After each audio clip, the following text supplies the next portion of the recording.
Assalamualaikum warahmatullahi wabarakatuh.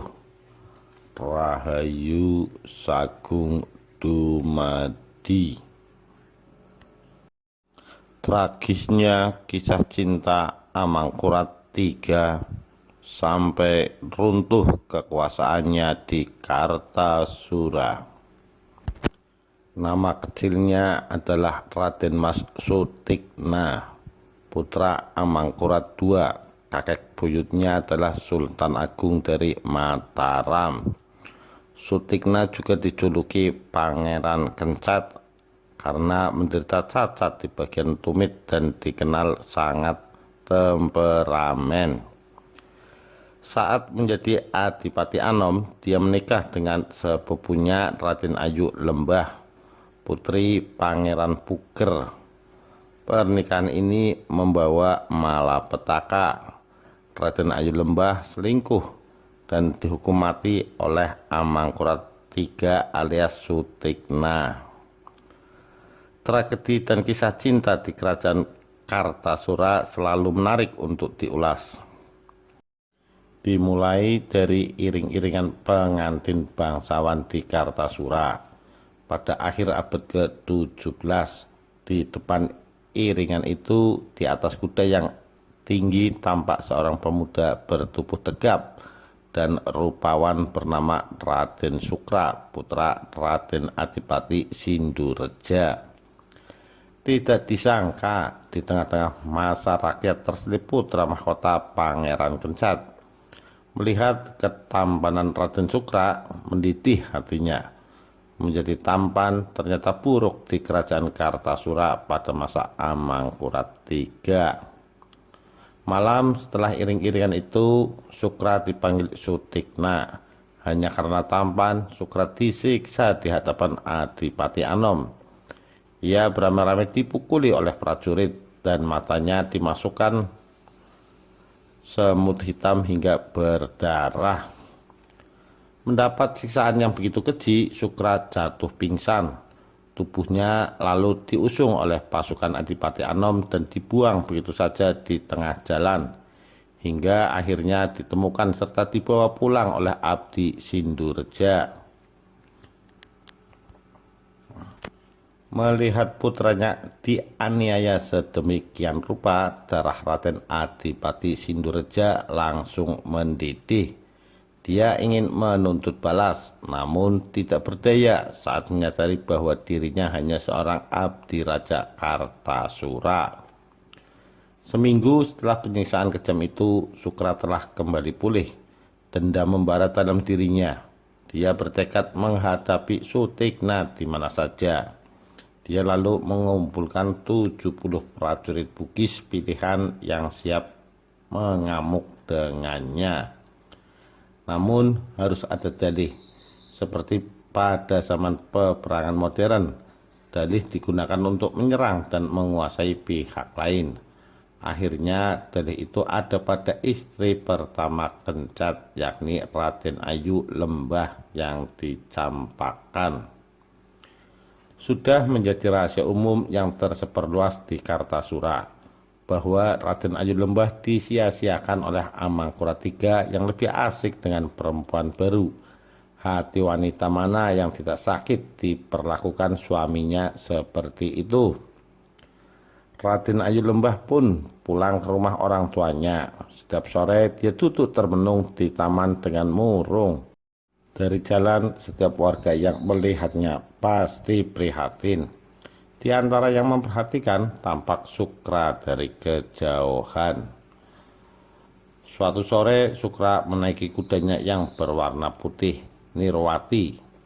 Kuda ini telah dibersihkan dan dihias dengan bedudru hijau hingga sangat memikat. Sedang di punggungnya duduk Sukra dengan menggunakan pakaian terbaik. Mus lihat Sukra berhasil memecah perhatian Raden Ayu Lembah. Keduanya pun saling bertatap. Sejak itu antara Sukra dan Raden Ayu Lembah mulai mengenal. Makin lama hubungan mereka makin jauh dan masuklah Raden Ayu Lembah dalam perangkap. Keretakan hubungan Amangkurat III dengan istrinya Raden Ayu Lembah telah terjadi sejak awal pernikahan mereka. Setelah 3 bulan usia perkawinan mereka, Sutikna mengangkat selir baru bernama Rara Onje dari Banyumas. Kehadiran selir baru ini sangat mengganggu Raden Ayu Lembah.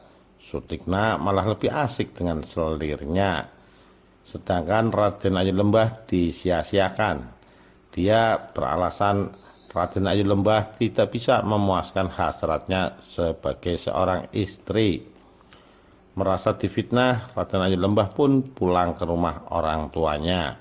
Tetapi kepergian Raden Ayu Lembah ke rumah orang tuanya malah dimanfaatkan Sutikna semakin gila. Dia bahkan mengangkat Rara Onje dari selir sebagai permaisurinya. Raden Ayu Lembah menulis surat tidak mau kembali ke Kartasura. Membawa surat ini, Sutikna yang bermain gila menjadi marah. Dia menuding Raden Ayu Lembah berkhianat terhadap suami dan meminta Pangeran Puger menghukum putrinya itu. Situasi menjadi semakin buruk saat surat cinta Sukra terhadap Lembah ditemukan. Mendapati putrinya bermain serong dan mencoreng kehormatan keluarga kerajaan, Pangeran Puger marah besar hingga menjadi gelap mata. Dia lalu menyuruh ketiga putranya untuk menghukum mati putrinya Raden Ayu Lembah. Mendapat perintah itu, ketiga putra Pangeran Puger langsung lemes. Di bawah tekanan sang ayah, akhirnya eksekusi dilakukan. Dalam salah satu karya lukis tampak prosesi hukuman mati itu berlangsung tragis. Raden Ayu Lembah dihukum mati dengan cara dicekik oleh adik-adiknya, sedang dayang-dayang Lembah dijebloskan telanjang ke kandang macan. Sementara Sukra dibunuh oleh orang suruhan Amangkurat III. Seperti tidak tahu malu, Sutikna lalu menikahi adik Raden Ayu Lembah, yakni Ayu Himpun. Peristiwa tragis ini juga diiringi dengan naiknya Sutikna menjadi Raja Kartasura. Pada tahun 1703, Sutikna alias Pangeran Kencad naik tahta sebagai Raja Kartasura dan mendapat gelar Amangkurat III. Naiknya Sutikna sebagai Raja Kartasura membuat geram VOC. Sudah menjadi adat, VOC selalu campur tangan.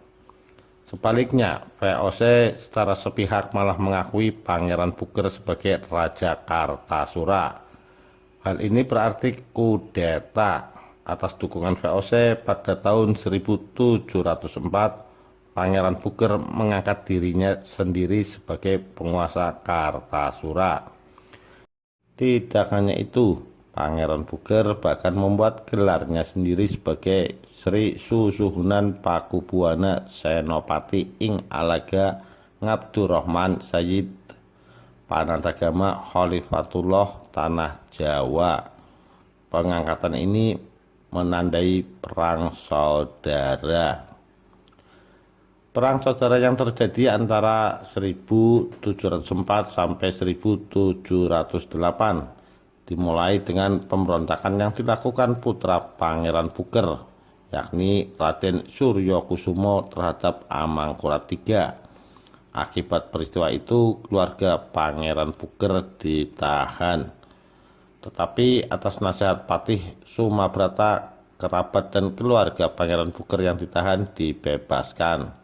Masih di tahun 1704, Amangkurat III akhirnya memerintahkan pasukannya untuk membunuh Pangeran Puger.